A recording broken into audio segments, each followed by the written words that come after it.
Bon, c'est parti pour le coffret solaire, c'est-à-dire le coffret DC. Donc ça a deux noms, coffret solaire, coffret photovoltaïque si tu préfères.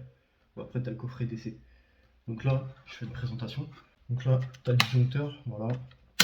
Puis là, tu mets tes fusibles, donc le plus et le moins.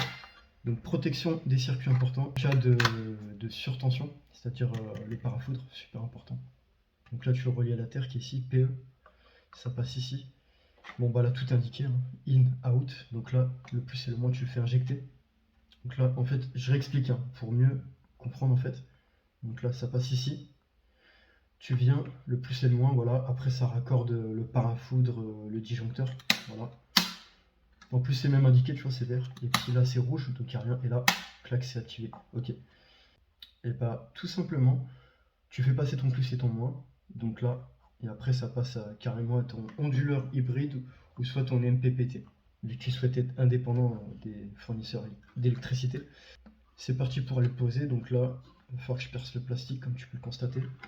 Ce genre de choses, il va falloir que je le perce. Et puis je vais installer mes chevilles, donc c'est pour ça que là, je vais essayer de filmer en HD, parce que sinon ça va être beaucoup trop long et ça va être problématique.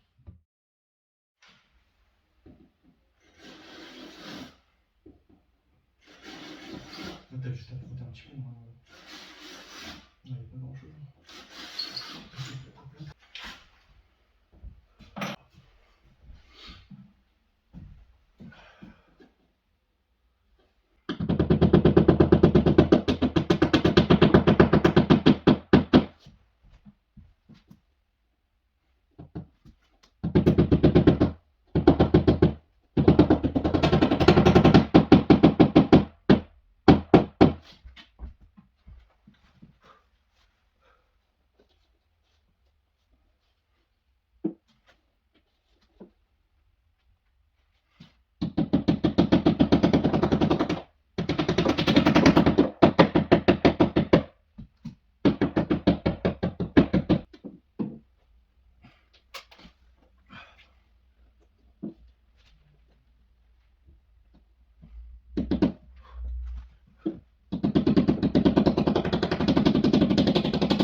Et c'est comme ça.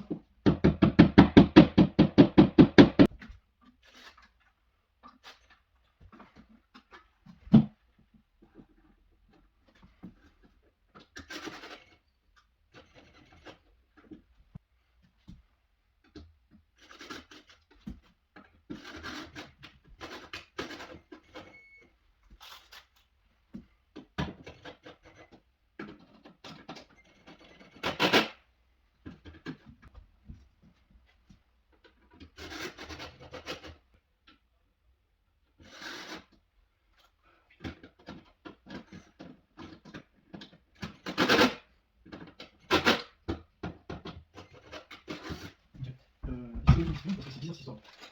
C'est pas censé faire ça, mais vas-y. J'ai bien réalisé les choses.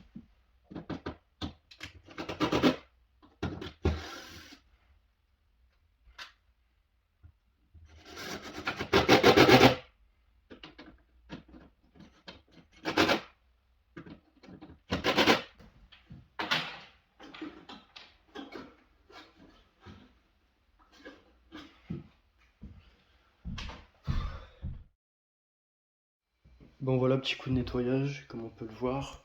J'ai vraiment bien posé mes 4 chevilles comme il le faut. Là j'ai eu un problème ici, j'ai dû mettre une vis plus longue, vis placo plus longue. Parce que je sais pas ce qui s'est passé, c'était dans le vide, donc du coup, pourtant mes chevilles sont bien posées, les 4 dans le placo. Donc voilà, comme tu peux le voir, là c'est...